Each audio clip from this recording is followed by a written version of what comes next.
Road కనీసం బట్టలు మార్చుకుందామంటే ఆడపిల్లలకి జాగా లేదు. అట్లాంటి ప్లేసుల్లో వదిలిపెట్టి ఇవాళ పిల్లలు ఎగ్జామ్స్ ఉన్నాయి, ఇంటర్మీడియట్ ఎగ్జామ్స్ రాసే పిల్లలు రోడ్డు మీద వదిలిపెట్టిపోయారు. ఎన్నింటికి మించి నికృష్టంగా ఏసీపీ ఉన్నాడు ఆయన, ఖమ్మం ఆయన. మరి ఆయన అన్నం తింటున్నాడా గడ్డి తింటున్నాడో తెలియదు నాకు. వీళ్ళ మీద కేసులు పెడతారండి? ఎవడో మంత్రి చెప్తే పనికి మాలినాడు. ఆ ఏసీపీకి బుద్ధి జ్ఞానం ఉంటే, ఆ ప్రభుత్వానికి బుద్ధి జ్ఞానం ఉంటే విత్డ్రా చేసుకోవాలి కేసులు వెంటనే. తప్పుడు పని చేశారని మీరు ఒప్పుకున్నారు, పట్టాలు ఇవ్వడం అంటేనే మీ తప్పు మీరు ఒప్పుకున్నట్టు. మరి అట్లాంటప్పుడు తప్పుడు కేసులు బనాయించినందుకు కూడా క్షమాపణ చెప్పండి. తప్పకుండా ప్రజలకు ఏదైతే మీరు తప్పు జరిగిందో క్షమాపణ చెప్పి ఆ కేసులు కూడా విత్డ్రా చేసుకోవాలి. ఆ ఏసీపీ గారు మా పార్టీ నాయకుల మీద కూడా కేసులు పెడుతున్నాడంట, మేము అన్నం పెడుతున్నందుకు. ఇంతకంటే హీనమైన పని ఇంకోటి ఉంటుందా? మా టౌన్ ప్రెసిడెంట్ మీద, మా పార్టీ నాయకత్వం మీద ఒకటి కాదు 7-8 కేసులు ఒక్కొక్కరి మీద. నాకు ఇంకో సమాచారం విచిత్రంగా అనిపించింది, పీడీ యాక్ట్ పెట్టే ప్రయత్నం చేస్తున్నారంట. ఎందుకంటే వీళ్ళు నక్సలైట్లని, లెఫ్ట్ పార్టీలని, ఓపీడీఆర్ అనే సంస్థ మీద కూడా ఏదో పీడీ యాక్ట్లు పెట్టే ప్రయత్నం చేస్తూ ఉన్నారంట. మీడియాతో మాట్లాడితే, కొంతమంది బాబు మీడియాకి చెప్పుకున్నారు, మీడియాతో మాట్లాడితే కేసులు. ఏది మీకు వాయిస్ ఇచ్చినందుకు, అంటే వీళ్ళు చేసే దొంగతనం కూడా చెప్పకూడదంట. ఒక ఆయన పెద్ద ఆయన ముత్తయ్య గారు అంటే ఆయనను కూడా, ఆయన కోయ సామాజిక వర్గం, కాంగ్రెస్ ప్రభుత్వం ఆయన కిడ్నాప్ కూడా చేయించింది. ఆయన గట్టిగా మాట్లాడుతున్నాడు, వాళ్ళందరినీ ర్యాలీ చేస్తున్నాడు అని చెప్పి. కొత్తపేటలో, హైదరాబాద్లో నిన్న ఆయన ఎత్తుకొని పోయారు పోలీసు వాళ్ళు, ఖమ్మం పోలీసు వచ్చి ఎత్తుకొని పోయింది.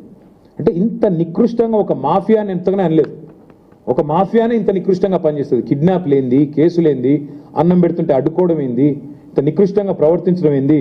అందుకే అసెంబ్లీలో వదిలిపెట్టాం, ఈ కేసులన్నీ ఎత్తేసేదాకా మండలిలో, అసెంబ్లీలో వదిలిపెట్టాం. మీరు కూలగొట్టిన ప్రతి ఇల్లు కట్టించేదాకా వదిలిపెట్టాం. గల్లా పట్టుకుంటాం, కాంగ్రెస్ ప్రభుత్వాన్ని వదిలిపెట్టాం శాసనసభలో, శాసన మండలిలో. అట్లాగే మీరు ఇష్టం వచ్చినట్టు ఇల్లు కూలగొడుతూ కనీసం వాళ్ళని 5 నిమిషాలు కూర్చొని కూడా కూర్చొనివ్వలేదు. మొత్తం సామాన్య నష్టం జరిగింది. దానికి కూడా ప్రభుత్వం నష్టపరిహారం కట్టివ్వాలి. కనీసం కుటుంబానికి 3 లక్షల రూపాయలు ఇవ్వాలని మేము డిమాండ్ చేస్తున్నాం నష్టపరిహారం కింద. అట్లాగే ఇందిరమ్మ ఇల్లు కాదు మీరు ఇవ్వాల్సింది, వాళ్ళు ఒక్కొక్కరు 10 లక్షలు 8 లక్షలు పెట్టి కట్టుకున్నారు అక్కడ, సొంత ఇల్లు కదా. వాళ్ళకి ఎంతైతే నష్టపోయారో అంతే ఇవ్వాలని మేము డిమాండ్ చేస్తూ ఉన్నాం. ఇచ్చేది సరిపోదు. ఇంకొక మాట కూడా నేను అంటా ఉన్నా, పెద్ద పెద్ద మాటలు మాట్లాడుతున్నారండి, మూసి కాడ అక్కడ ఇక్కడ. చారిటీ బిగిన్స్ ఎట్ హోమ్ కదా. మీకు సిగ్గంటూ ఉంటే మీరు కదా చెరువులు కబ్జా పెట్టి ఇల్లు కట్టింది.